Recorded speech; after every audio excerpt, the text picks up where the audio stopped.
SABC, host broadcaster of the G20 South Africa 2025. Welcome back. Let's take you to our live picture taking place in Sandton. That's where the European Union's dual representation is having a media briefing. And of course, they're represented by European Council President Antonio Costa and European President Ursula von der Leyen. Let's listen in. Costa will deliver introductory statements to set the scene before we open the floor for your questions. As always, please state your name and the media you represent before posing your questions. And with that, we can hand over to the presidents. President von der Leyen, the floor is yours. I think we start with, typically we start with. Good morning. I'm very glad to be here in Johannesburg with the President Ursula von der Leyen to represent the European Union. Africa is a strategic partner in our multipolar world, and for the very first time, we are having a G7 summit on Africa soil. We are living in challenging times. Wars in Africa and Europe, humanitarian tragedies in the Middle East, trade tensions, supply chains being disrupted, and economic coercion on the rise. And against the backdrop of global challenges like climate change, inequality, and poverty. The European Union comes with a simple message to our partners. The European Union is here. We are predictable, reliable, and trustworthy partner. We are here to work with our G20 partners. We are here to work together because nobody cannot tackle global challenges alone. South Africa made this year a success. It has used this opportunity to advance very important priorities: solidarity, equality, and sustainable development, priorities that we share in the European Union. We are taking positive steps to make the international financing architecture more inclusive, efficient, and representative, to ease the debt burden that prevents developing countries from investing in their own future, to improve debt sustainability and of vulnerable countries. Climate change is blind to health, but hurts developing countries more. The European Union is here to lead the way in cutting emissions, and so is our willingness to help vulnerable countries react and adapt to this challenge. The European Union is committed to supporting Africa's journey to unlock its full potential.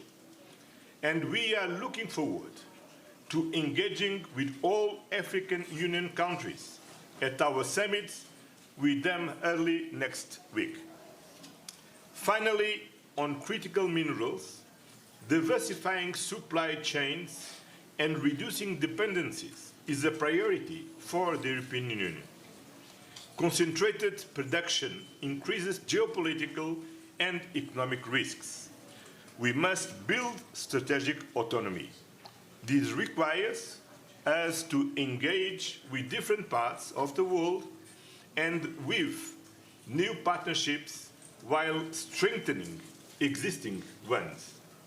This is what the G20 enables us to do on development, on trade, on climate, on critical minerals, or artificial intelligence. The European Union will take its responsibilities as a big economic power in the multipolar world. But we cannot do it alone.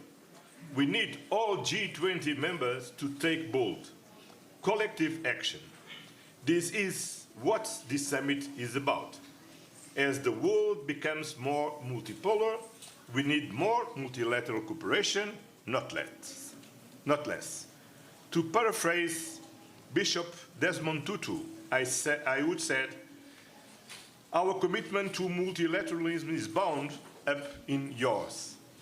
Multilateralism is not old-fashioned. Multilateralism is not outdated. Multilateralism is our best, maybe our only defense against disruption, violence, and chaos. And South Africa put multilateralism to work. And I would like to commend President Ramaphosa and the South African team. You have done an exceptional work towards reaching an agreed leaders' outcome from this summit. We are looking forward to the discussions ahead. Thank you very much. Yeah. Ursula. Let me first also say, together with President Costa, that the European Union is very pleased to be here in Johannesburg. The G20 summit is the first on African soil. It is the first since the African Union joined as a permanent member. And this is highlighting Africa's central and vital role on the global stage and the leadership of President Ramaphosa and South Africa. The G20 is a premier global forum to find common solutions for common challenges, such as how to maintain reliable, rules-based trade in a volatile global economy, or how to ensure climate change, fight food and energy resilience, and how to meet the opportunities and risks posed by rapid technological change. These are the topics of the 3 roundtables that will form the core of our discussions in the next 2 days. And allow me to go into further detail on each of those 3. The first is on trade. Europe is doubling down on our core belief that rules-based trade delivers. We will continue to champion partnership, openness, and fair competition. And that is the message we'll bring to the G20 and to the EU-African Union summit, which follows these G20. Our network of free trade agreements is already the biggest in the world. 44 agreements with 76 partners. And we have more on the way. The agreements we have reached with Mercosur, Mexico, and Indonesia further strengthen our network. And we're working non-stop to finalize an agreement with India, but also with Australia, Thailand, the Philippines, Malaysia, and the United Arab Emirates. And just yesterday, we, the European Union and South Africa, concluded a clean trade and investment partnership. We are a partner that plays by the rules. That's important for us. We listen to our partners. And above all, we deliver mutual gains in trade and investment, which in return delivers good jobs. We believe in the mutual gain in trade and investment. We will continue advocating for a strong, reformed, and relevant World Trade Organization, including here at the G20. The second roundtable, there the motto is a resilient world. And here the focus is on fighting climate change and the clean energy transition. As European Union, we want to bring a message of hope and of opportunity to this G20 summit. It is a message about clean energy technologies and clean energy transitions, because not only do they meet our urgent need to tackle climate change, but they do much, much more. And the business case by now is doing much better. Clean energy transitions are cost competitive. They create jobs, good jobs, homegrown. They open new ways to bring modern energy to the many millions that remain without access to energy. And they are a natural fit, of course, for many developing economies, as it is about the resources that these developing economies have in abundance. So we're speaking about not only solar, but also wind, geothermal, hydropower, and the new low-emission fuels.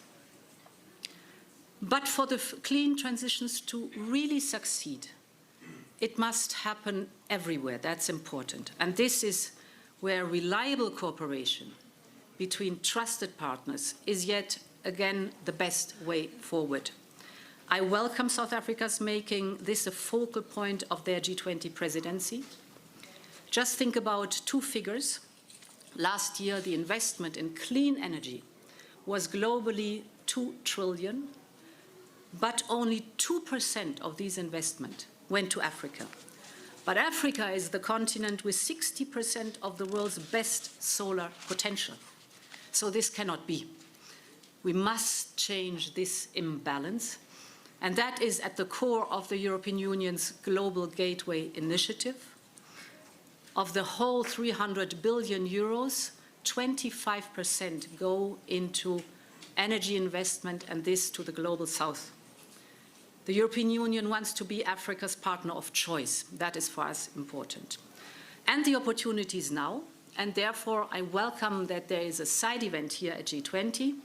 This afternoon, together with President Ramaphosa, we will host the final pledging event of our campaign called Scaling Up Renewables for Africa.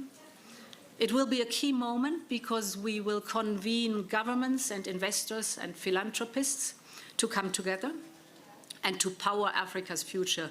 I hope to see you there too. My last point is on the third roundtable, a fair and just future.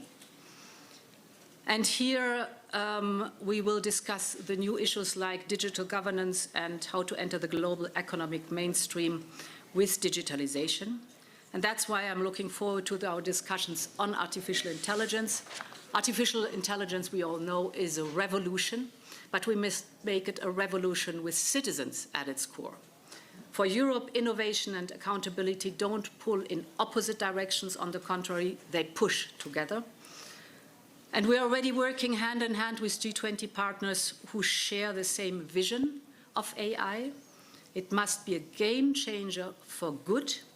This potential is strong on the African continent, from optimizing the renewable energy grids to predicting natural disasters. You need AI in these topics. And there, the European Union is working with our partners to lay the groundwork here in Africa for artificial intelligence factories. In other words, this is bringing computational power to the many, many startups that are here on the continent so that they can train their models, develop their models, and improve their models. So, to conclude, I'm looking forward to the next 2 days. Thank you. Many thanks to our two presidents. We'll now open the floor for your questions, starting here at the front with Julia. All right, you've been listening there to the President of the European Commission in Ursula von der Leyen. She's standing, of course, alongside the European Council President, Antonio Costa, forming part of the EU delegation present in Sandton, Johannesburg, in the lead-up, of course, to the G20 summit expected in Nasrec.